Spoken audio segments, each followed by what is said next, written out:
Have a seat. I'm on. Hello. Testing one. I'm on. Y'all can hear me? Okay. Well, just want to say thank you for having me today to be able to come and speak on Education Education Sunday here at Crossroads. My godparents, Leslie Patrick and Pastor Darren, they mean a whole lot to me. I think it's very, very important for you to have really, really good people around you, especially growing up, and especially today.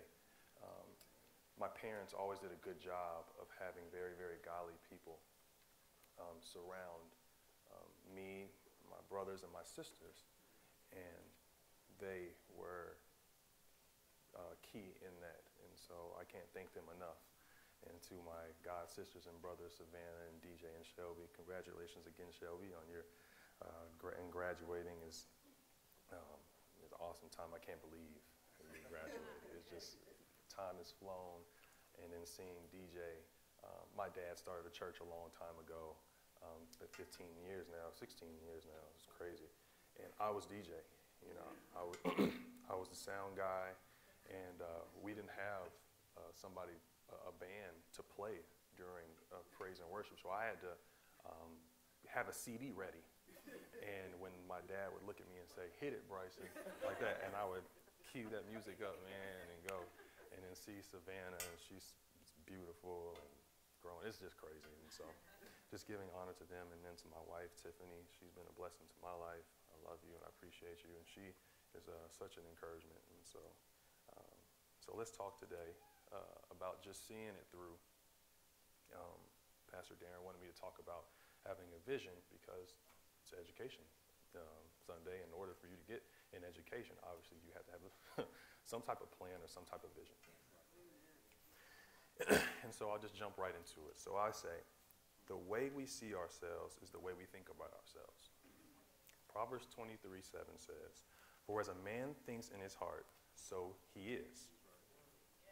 God has told us we are not to look at the seen, but what is unseen. So what is the unseen? You know, and I believe the unseen is the vision that he has placed in your heart. 2 Corinthians 5:7, "We walk by faith and not by sight." If you can see it, it's not faith. Okay? When establishing your vision, you have to believe what God has told you. The odds will be stacked against you. They always are. No one achieves anything worth keeping without adversity, but you have to believe in what he's told you. And one of the examples that I love, obviously David, one of the greatest leaders of all time in the Bible, his own father was like, "You looking for the wrong person." When Samuel came to the house, lined up all the boys, and he was trying to find the next king to go on and take over. He lined up his boys. Samuel said, "None of these guys, I'm not looking for any of these. Who else do you have?" He was like, "Oh, you got that scrawny boy out in the back, you know?" And for his father, I can't even imagine if my father did anything like that to me. And so the odds are going to be stacked against you. And I don't care if it's even your mom or your dad or loved ones, friends. Everybody's not going to have your back in the process, okay? And one of the greatest leaders of all time proves that. So moving on, I think there's 3 things that prevent us from achieving our purpose. And the first one is failures of the past. All right, so Isaiah 43:18, "Forget the former things, do not dwell on the past." I believe God doesn't want us to dwell on the past, but he wants us to learn from our failures of the past so we don't repeat them. Okay? So I believe one of the things I believe in, I believe that success comes through rapidly fixing your mistakes than getting it right the first time. You know, so failure is a part of the process. But the thing that we have to do is we have to accept it, correct it, and then move forward. Okay? So there might be times along your path when you're working towards something that you're going to experience failure. but it doesn't mean you stop going. All it means is, all right, I know what to do better next time. You know, so you're always fixing things along the way. Your plan never stays the same. You're always, I don't care what nobody says. They're like, I got a plan together. I stuck to it and it worked. No, you're lying. Okay. If you did, please give me the formula. You know what I'm saying? It's not going to be the same. All right. So you're going to have to change it. But the key to that is finding what works and then making those changes as you go along. I'm always very, very curious to see what, great leaders of our time or great businessmen have done in the past. And one of the guys who sticks out to me, his name is, Walt Disney or whatever. So he was fired by a newspaper editor because he lacked imagination and had no good ideas. Now, if you were to, if any of you guys have been to Disney World and you see all the imagination as soon as you touch on the ground, he got turned away. You think about that. And it wasn't just one time. I mean, after he had a number of businesses and he ended up going bankrupt. But he didn't, he had a vision, he had a plan, and he knew that, you know what, I'm not worried about what some of these people are saying. I know what I believe. And I'm going to keep on pursuing. I'm going to go get it. All right. One of my favorite quotes is, he who says he can and he who says he can't are both usually right. So if you tell yourself you can't, you're probably right. Like if there's something that you're working on, something that you're trying to go for, and you get turned away and you be like, oh, I can't do it. You're probably right. But if you say you can, most likely, you probably can accomplish that. 2, comfort of the present. Okay, so when we get too comfortable, we stop growing. Right? Once growth stops, there is no change. And the small changes are what lead up to the big picture. My dad told me, he told me some years ago, I think it was in college, he said, Bryson, either you're either getting better or you're getting worse, but you're not staying the same. And that, to me at the time, it didn't really make sense. But it makes so much more sense to me today because it's true. Every single day, you're building on certain habits. You're establishing habits every single day. So if I have that I'm going to get up every morning, I'm going to work out at 7 a.m. If I don't do that for a week, guess what? I can't build a good habit. Okay? So am I getting worse? Probably. If I say I'm going to get up and read my Bible and I don't do it, you're just establishing habits. So how are you growing if you're not making a change? So, so this comfort of the present. Don't be too comfortable. Always be looking, try to progress yourself. It's important. It's important, especially today, how fast things are moving. It's very, very important to not get comfortable. Number 3, uncertainty of the future, which is,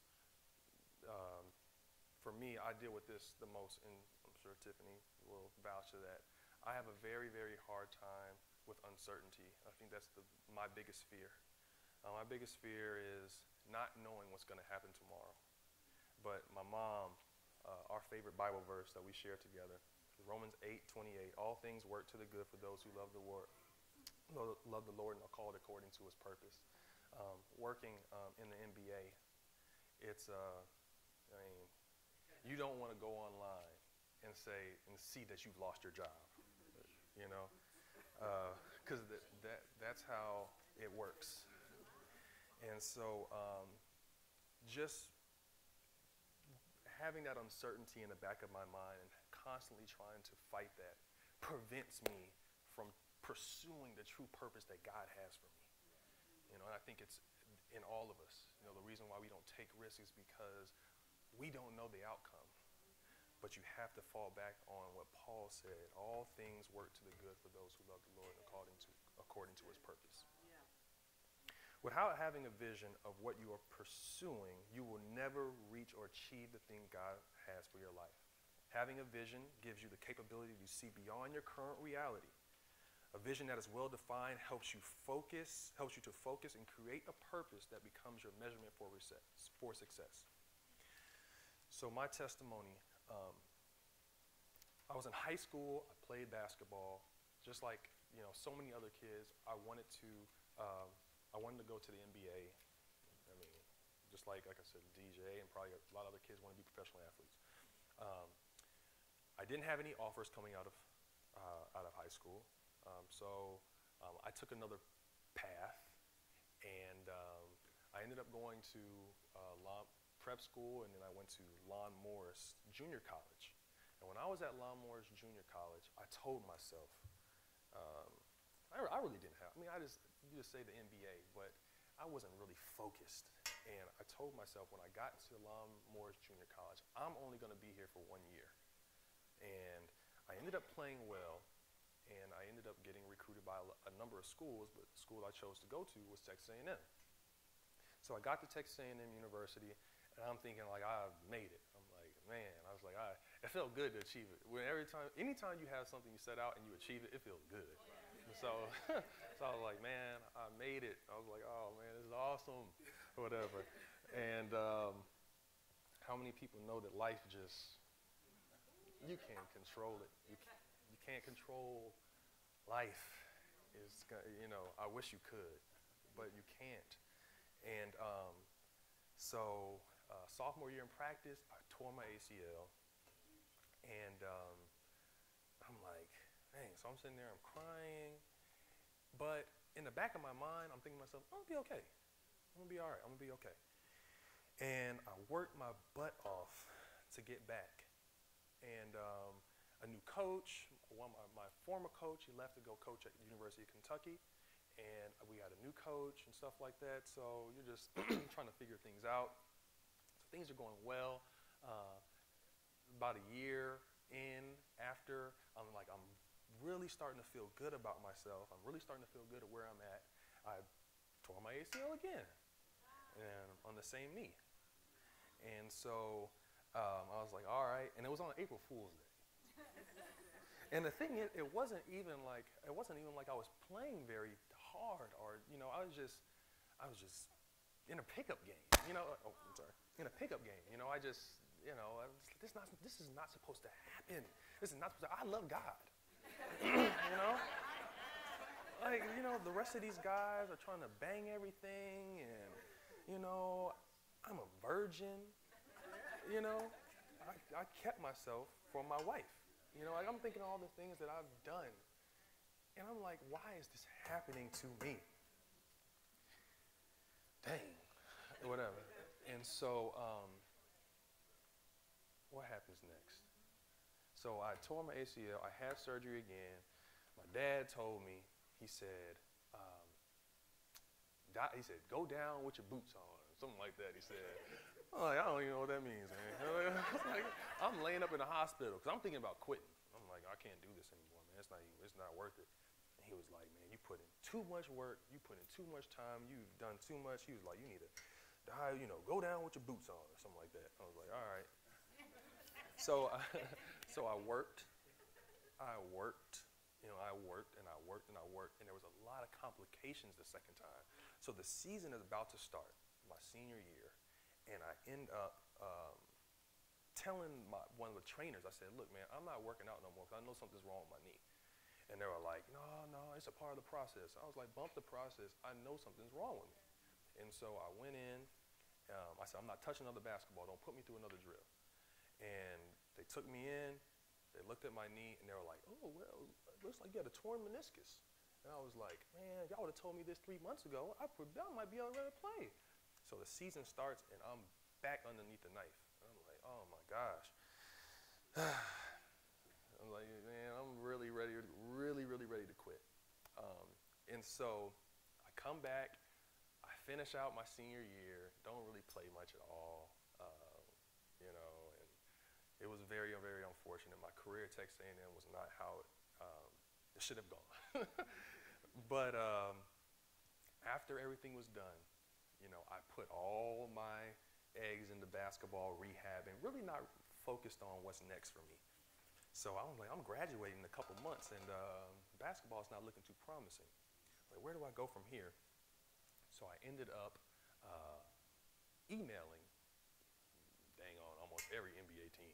You know, I was just emailing everybody. I was like, they knew who I was. I'm telling you. So I started emailing everybody. I was like, look, I have to work in basketball.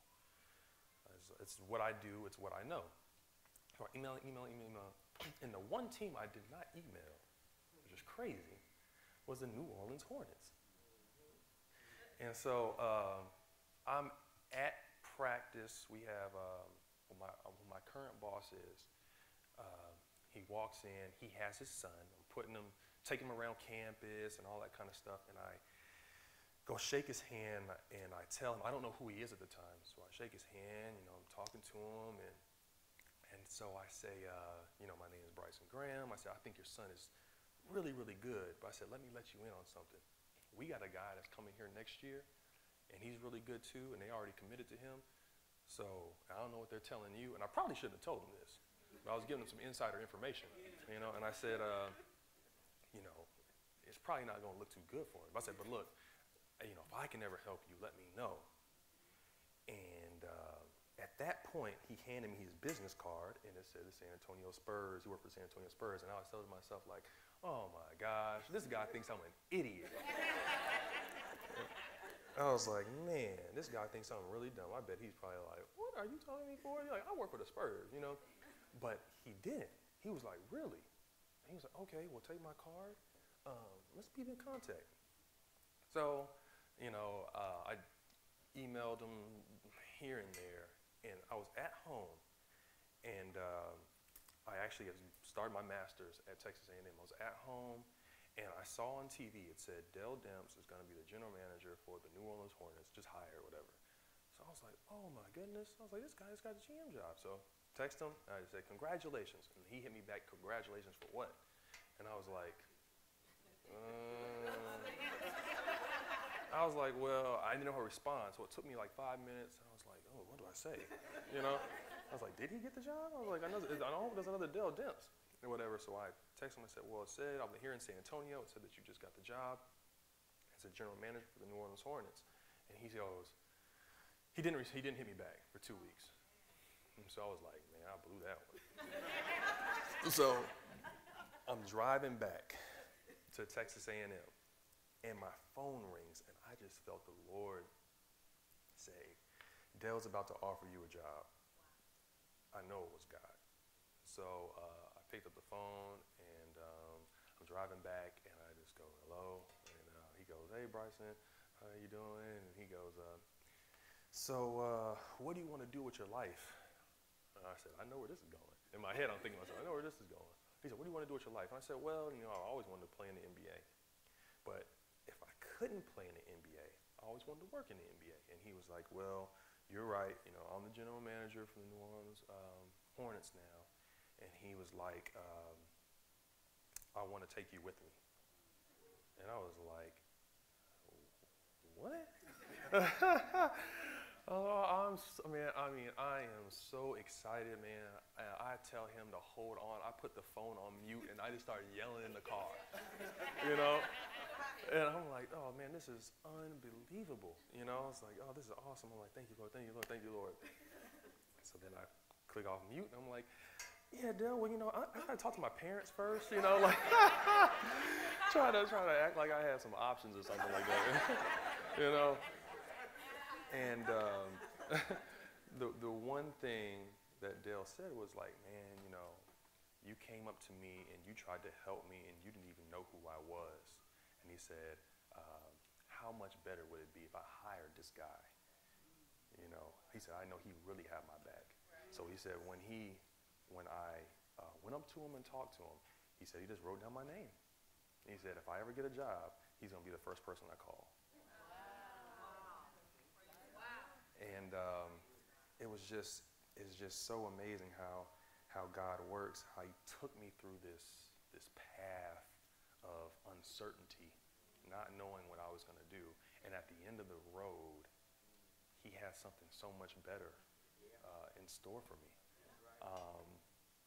But yeah, so I work with the New Orleans Pelicans, and what I do is, at this present time, I'm the scouting coordinator, and I spend a lot of time away from my wife because I'm always on the road.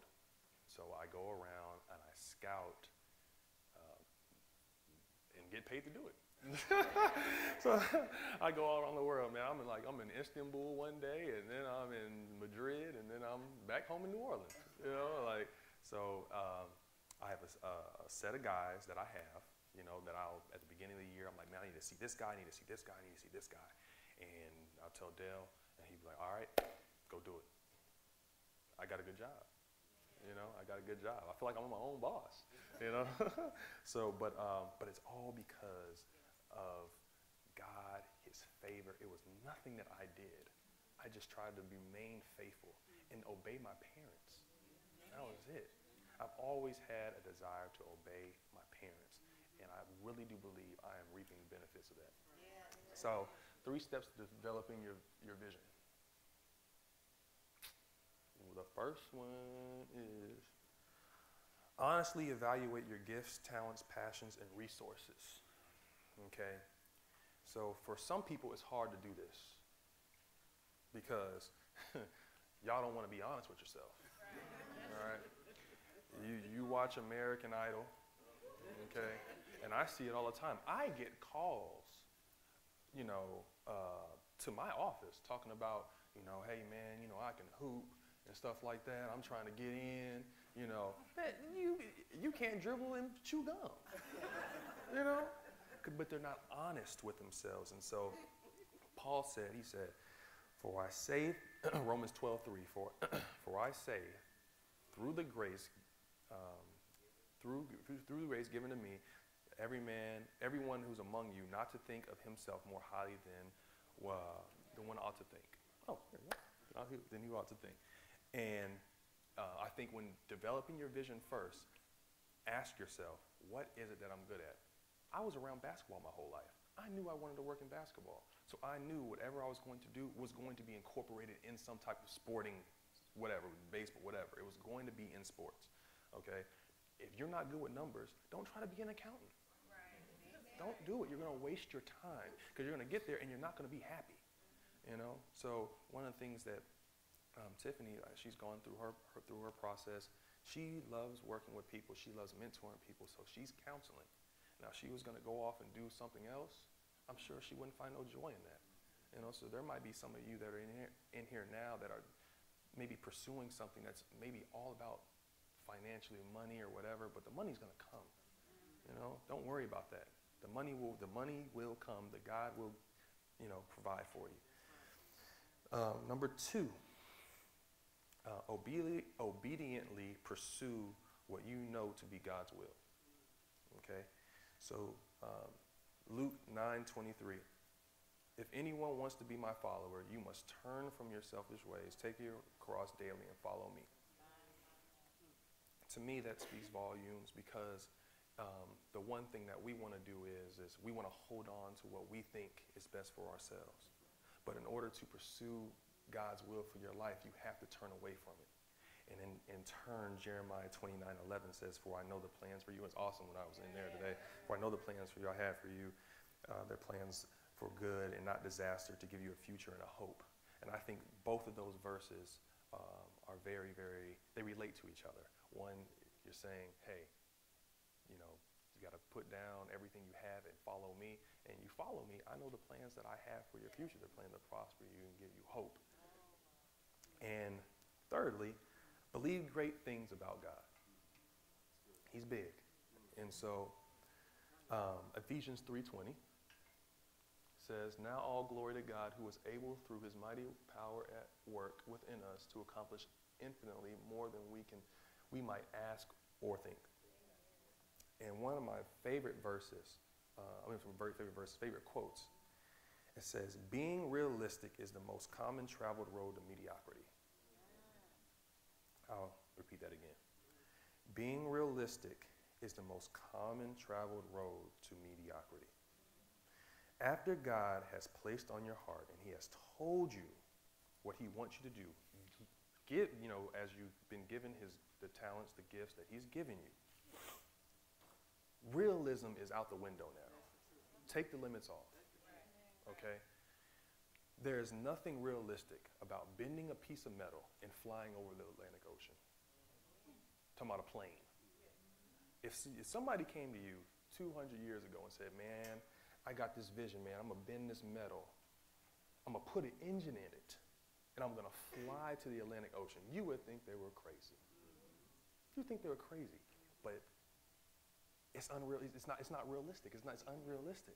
And what I say is that if you have people that are telling you to be realistic after everything you say, one, you need to move on from them, or two, you need to hold on to what God is telling you. Okay? There's nothing realistic, I believe. I mean, I'm not nothing special, but there's nothing realistic about my situation. There's nothing realistic. Like I said, I didn't do anything. I don't have a resume. I don't have a resume. I had a resume, but that was 5 years ago. I haven't updated that thing. I don't even plan on doing it. I'm just believing the Lord that he has, he has something in store for me, whatever's next. And so I'm going to just keep on believing. I'm preaching to myself today. I'm just going to keep on believing. I'm going to keep on doing what I believe he's called me to do. And I just want to encourage you guys to, whatever the vision that you have, pursue it. Keep going after it. If God told you to do it, take the limits off of him, because we serve a big God. That's right. We really do. We really serve a big God.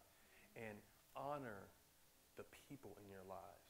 That's a whole other topic, whole other subject, but honor the people in your life. Honor your pastors. Yeah. Take care of them. I'm telling you, if you honor the people, honor means it holds weight. Okay, so whatever my parents told me, it always held so much weight. And it was like I said, my pastor, always my teachers. Some of you don't want to do what your boss says because you don't honor them. But it's not them, it's the position. You honor the position. So even though they're telling you, hey, you got to do this and you got to do this, and they're treating you like this, you still honor them. God will bless that. God will bless that. I'm telling you, if you do that, I promise you, man, God's going to do so much good. Seal deal, man. I'm a witness. I am a witness. Be faithful. Honor authority. That's what you say. Honor authority. And God has big things in plan. So thank you, and I appreciate you.